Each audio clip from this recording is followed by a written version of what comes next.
Channel بات کرتا ہے اٹھا کے منہ بھی شاہوں سے، جہاں کو باخبر کرتا ہے یہ مفلس کی آہوں سے۔ ناظرین گرامی السلام علیکم ورحمۃ اللہ وبرکاتہ۔ سیدھی بات کے تازہ ترین آج کی بات خاص بات میں آپ لوگوں کا استقبال ہے۔ ناظرین گرامی میں انصار عزیز ندوی اس وقت دنیا بھر سے آئی ہوئی کچھ اہم ترین خبروں کی تفصیلات لے کر آپ لوگوں کی خدمت میں حاضر ہوں۔ تفصیلات میں جانے سے پہلے میں آپ کو اطلاع کر دوں کہ آج کے دونوں پرائم ٹائم شائع ہو چکے ہیں، جس میں اہم ترین خبروں پر تبصرہ ہوا ہے۔ جن احباب نے نہیں دیکھا جائیں دیکھیں، دوسروں تک پھیلانے کی کوشش کریں، لنک کو شیئر کریں۔ ادارے کی مضبوطی، ناظرین گرامی آپ لوگوں کی مضبوطی آپ جانتے ہیں کہ آپ کو کرنا کیا ہے۔ مشترکہ قربانی کا اعلان بھی ہو چکا ہے۔ جو احباب انٹرسٹڈ ہیں وہ ضرور واٹس اپ کر کے تفصیلات حاصل کریں۔ آئیے پہلی خبر کی جانب بڑھتے ہیں۔ اگنی پتھ بھرتی اسکیم کو لے کر فوجی سربراہ جنرل منوج پانڈے نے کہا ہے کہ رول بیک کا کوئی سوال نہیں ہے۔ یہ اسکیم نوجوانوں کے لیے ایک بڑا سنہرا موقع ہے۔ اس کو کئی فوائد کے ساتھ ان کی بھلائی کے لیے بنایا گیا ہے، اور نوجوانوں سے اپیل ہے کہ وہ اسکیم کی تفصیل کو باریکی سے دیکھیں، افواہوں سے دور رہیں۔ ایک انٹرویو میں انہوں نے کہا کہ نوجوانوں کو ملک کے لیے اور سماج کے لیے کچھ کرنے کا سنہرا موقع اس اسکیم کے ذریعے مل رہا ہے۔ اس میں پرکشش سیلری دی جائے گی اور 4 سال کے بعد سروس فنڈ پیکیج بھی دیا جائے گا۔ ناظرین ادھر مہاراشٹر میں شیو سینا اور ادھو ٹھاکرے حکومت کے لیے ایک بڑا جھٹکا سامنے آیا ہے۔ مہا وکاس اگاڑی حکومت میں شہری ترقیات کے وزیر ایک ناتھ شندے سمیت شیو سینا کے 11 اراکین اسمبلی سے پارٹی اعلیٰ کمان کا رابطہ نہیں ہو پا رہا، جیسا کہ ہم نے یہ ساری تفصیلات آپ لوگوں کے سامنے رکھے ہیں۔ اس درمیان سنجے راوت نے کہا کہ کچھ اراکین اسمبلی اور ایک ناتھ شندے فی الحال ہماری پہنچ میں نہیں ہیں۔ مہا وکاس اگاڑی حکومت کو گرانے کی کوشش کی جا رہی ہے، لیکن بی جے پی کو یاد رکھنا ہوگا کہ مہاراشٹر راجستھان یا مدھیہ پردیش سے بہت الگ ہے۔ یم وی یہ حکومت کی تشکیل کے وقت بی جے پی کے ذریعے ایسی کوشش کی گئی تھی، لیکن وہ تجربہ کامیاب نہیں ہوا، تو اب پھر سے وہی کوشش کی جا رہی ہے۔ ناظرین مرکزی دفتر جمعیت علماء ہند کے مدنی ہال بہادر شاہ ظفر مارگ میں جمعیت علماء ہند کی اسٹرم کی مجلس عاملہ کا انتہائی اہم اجلاس منعقد کیا گیا تھا، جس میں مولانا ارشد مدنی نے بمشورہ عاملہ جاری ٹرم کے لیے مفتی سید معصوم ثاقب صاحب کو ناظم عمومی نامزد کیا ہے، اور اجلاس کے شرکاء نے ملک کی موجودہ صورتحال پر سنجیدگی سے غور و خوض کرتے ہوئے ملک میں بڑھتی ہوئی فرقہ واریت، شدت پسندی، امن و قانون کی ابتری اور مسلم اقلیت کے خلاف بدترین امتیازی رویے پر سخت تشویش کا اظہار کیا ہے۔ اجلاس میں کہا گیا کہ ملک کے امن و اتحاد و یکجہتی کے لیے کوئی اچھی علامت نہیں ہے۔ حکمرانوں کے ذریعے آئین و قانون کی پامالی کی موجودہ روش ملک کے جمہوری ڈھانچے کو تار تار کر سکتی ہے۔ اس موقع پر اجلاس میں اتفاق رائے سے جو تجاویز منظور ہوئی، ان میں سے 2 اہم تجاویز میں کہا گیا ہے کہ نبی کریم صلی اللہ علیہ وسلم کی شان میں جن لوگوں نے گستاخی کی جرات کی ہے، ان کی معطلی ہی کافی نہیں بلکہ انہیں فوری طور پر گرفتار کر کے قانون کے مطابق ایسی سخت سزا دی جانی چاہیے جو دوسروں کے لیے باعث عبرت ہو۔ ناظرین ادھر بی جے پی کے کتنے لیڈران اپنے بچوں کو اگنی پتھ میں بھیج رہے ہیں، یہ سوال اٹھایا ہے اکھلیش یادو نے۔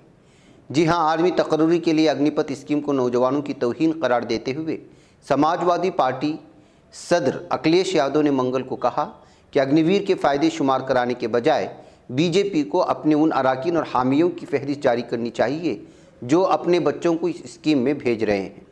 یادو نے ٹویٹ کرتے ہوئے لکھا، بی جے پی جس طرح سے اپنے حامیوں سے اگنی پتھ کے نام نہاد فوائد شمار کرانے میں لگی ہے، اس سے اچھا ہوگا کہ بی جے پی اپنے ان اراکین حامیوں کو فہرست جاری کرے جو اس اسکیم میں اپنے بچوں کو بھیجنے کے خواہش مند ہیں یا بھیج رہے ہیں۔ دوسروں کو نصیحت دینے سے اچھا یہی ہے کہ بی جے پی خود مثال پیش کرے، بی جے پی نوجوانوں کی توہین بند کرے۔ ناظرین نیشنل ہیرالڈ معاملے میں راہل گاندھی کو 5ویں دن بھی ای ڈی کے ذریعے طلب کیے جانے اور اگنی پتھ اسکیم کے خلاف کانگریس لیڈروں اور کارکنوں نے مارچ نکالنے کی کوشش کی، لیکن دہلی پولیس نے مارچ نکالنے کی اجازت نہیں دی۔ چھتیس گڑھ کے وزیر اعلیٰ بھوپیش بگیل سمیت بڑی تعداد میں کانگریس لیڈران احتجاج درج کراتے ہوئے مارچ کر رہے تھے۔ اکبر روڈ پر پولیس بیریکیڈنگ ہونے کے سبب وہ وہیں دھرنے پر بیٹھ گئے۔ ان کے ساتھ کانگریس اراکین پارلیمنٹ اور دیگر سینئر لیڈران بھی موجود تھے۔ دہلی پولیس نے فی الحال سبھی کو حراست میں لے لیا ہے، اس کے بعد دھرنا جاری رہا۔ ناظرین مہاراشٹر میں جاری سیاسی ہلچل کے درمیان این سی پی کے سربراہ شرد پوار نے کہا ہے کہ مخلوط حکومت کو کوئی خطرہ نہیں ہے۔ نیشنلسٹ کانگریس پارٹی کے صدر شرد پوار نے منگل کو کہا کہ مہاراشٹر میں مہا وکاس اگاڑی حکومت کو کوئی خطرہ نہیں، اور یہ تیسری بار ہے کہ ریاستی حکومت کو گرانے کی سازش کی گئی ہے، لیکن یہ کامیاب نہیں ہوگی۔ ناظرین گرامی، ادھر حال ہی میں پرتاپ گڑھ ضلع کے ماندھاتا علاقے کے گاؤں میں انتظامیہ نے مسلم طبقے سے تعلق رکھنے والے کچھ ملزمان کے گھروں پر بلڈوزر چلا دیا تھا۔ جمعیت علماء ہند کے ایک وفد نے انہدامی کارروائی کا شکار بننے متاثرین سے ملاقات کی ہے، ان کے ہر ممکن مدد کی یقین دہانی کی ہے۔ جمعیت علماء ہند کے وفد نے جنرل سیکریٹری مولانا حکیم الدین قاسمی کی قیادت میں تھانہ ماندھاتا علاقے کے مینہوں اور بریئی پور گاؤں کے متاثرین سے ملاقات کی ہے۔ مولانا نے کہا کہ بی جے پی زیر اقتدار صوبوں میں مسلمانوں کے ساتھ ناانصافی کی جا رہی ہے۔ حکومت کے اشارے پر پولیس معمولی معاملوں میں مسلمانوں کے مکانوں اور دکانوں کو بلڈوزر سے روند کرے تاثر دے رہی ہے کہ اگر سر اٹھایا تو کچل دیا جائے گا۔ پولیس آئین و قانون کو بالائے طاق رکھ کر منمانی طریقے سے مسلمانوں کا استحصال کر رہی ہے۔ جس طرح سے پولیس نے تھانہ ماندھاتا علاقے کے منیہوں اور بریئی پور گاؤں کے مسلمانوں کے مکانوں پر بلڈوزر چلایا ہے، یہ آئین مخالف اور قابل مذمت ہے۔ ناظرین، ادھر بہار میں پٹنہ کی خصوصی عدالت نے یہ کہ 47 رائفلوں کی برآمدگی کے معاملے میں آج موکاکا کے M L A Anant Kumar Singh سمیت 2 قصورواروں کو 10 سال قید بامشقت کی سزا سنائی ہے۔ ممبران پارلیمنٹ اور ایم ایل ایز کے فوجداری مقدمات کی سماعت کے لیے پٹنہ میں قائم خصوصی عدالت کے جج ترلوکی دوبے نے اس کیس میں سزا کے نقطے پر دونوں فریقوں کے دلائل سننے کے بعد کھلی عدالت میں یہ سزا سنائی۔ فیصلہ سناتے ہوئے خصوصی جج نے کہا کہ 2 مجرموں M L A mister Singh اور سنیل رام کی عمر ان کی بیماری کو دیکھتے ہوئے یہ سزا سنائی جا رہی ہے۔ عدالت نے 14 جون 2022 کو دونوں ملزمان کو قصوروار قرار دیا تھا۔ ناظرین، ادھر سعودی عرب کے پبلک پروزیکیوشن نے عازمین حج کی رہائش گاہوں کی حفاظت، ان کی سلامتی کے ضوابط کی خلاف ورزیوں پر سخت کارروائی کی وارننگ جاری کر دی ہے۔ حجاج کرام کی قیام گاہوں میں سلامتی اور حفاظت کے ضوابط کی خلاف ورزی پر قید اور جرمانے کی سزا ہو سکتی ہے۔ پبلک پروزیکیوشن کے مطابق حجاج کرام کی رہائش اعلیٰ ترین معیارات اور حفاظت کے ساتھ مشروط ہے۔ اس حوالے سے کسی قسم کی غفلت برتنے، عازمین کی سلامتی کو خطرے میں ڈالنے یا انہیں نقصان پہنچانے پر سخت تعزیری کارروائی کا سامنا کرنا پڑ سکتا ہے۔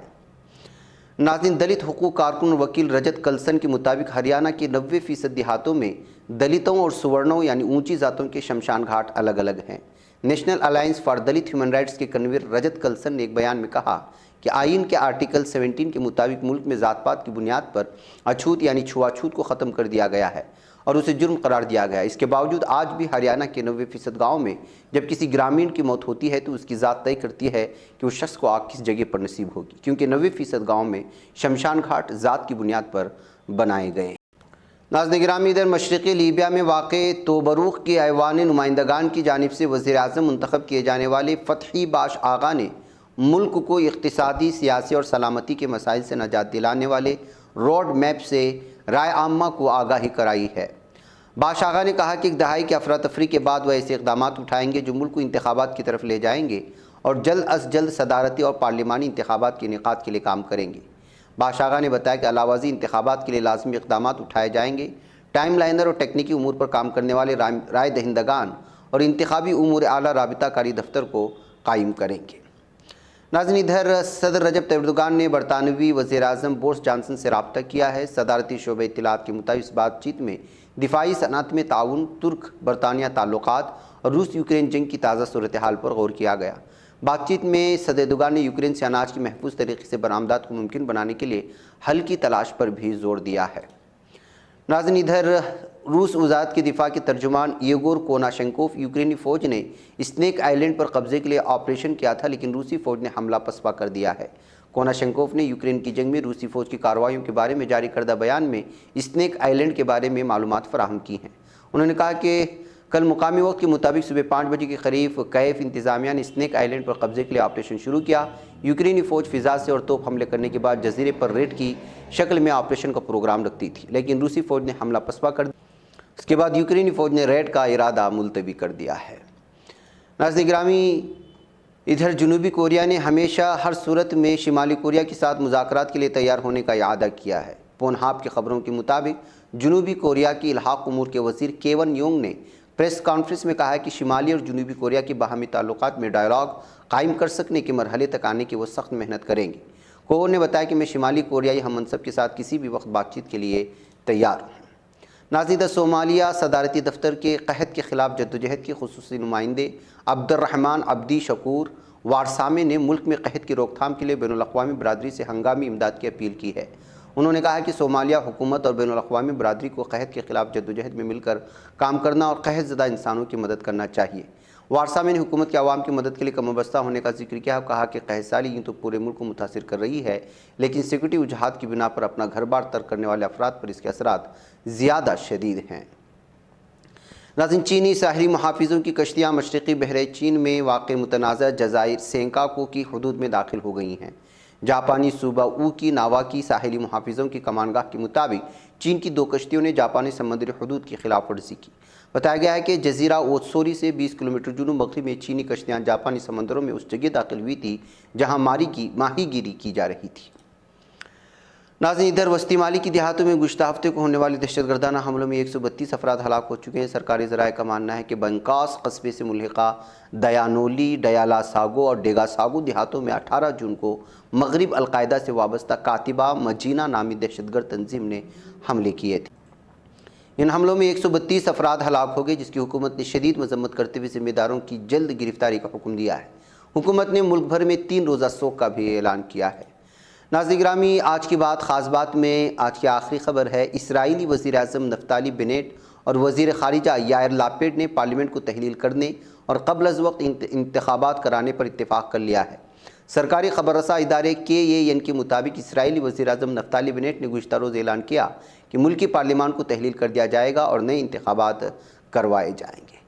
ناظرین گرامی، آج کی بات خاص بات میں بس اتنا ہی۔ مجھے یہاں پہ اجازت دیں۔ السلام علیکم ورحمۃ اللہ وبرکاتہ۔ یہ چینل حق نگر بن کر کچل دیتا ہے فتنوں کو، اگر گندی ہو پالیسی تو مرتے دیکھ کتنوں کو، اسی بازار میں بکتے ہوئے دیکھا ہے سپنوں کو، سبھی یکساں ہے یہ پیغام دو غیروں کو اپنوں کو، وطن اہل وطن کا ہے گلے بے خار سیدھی بات۔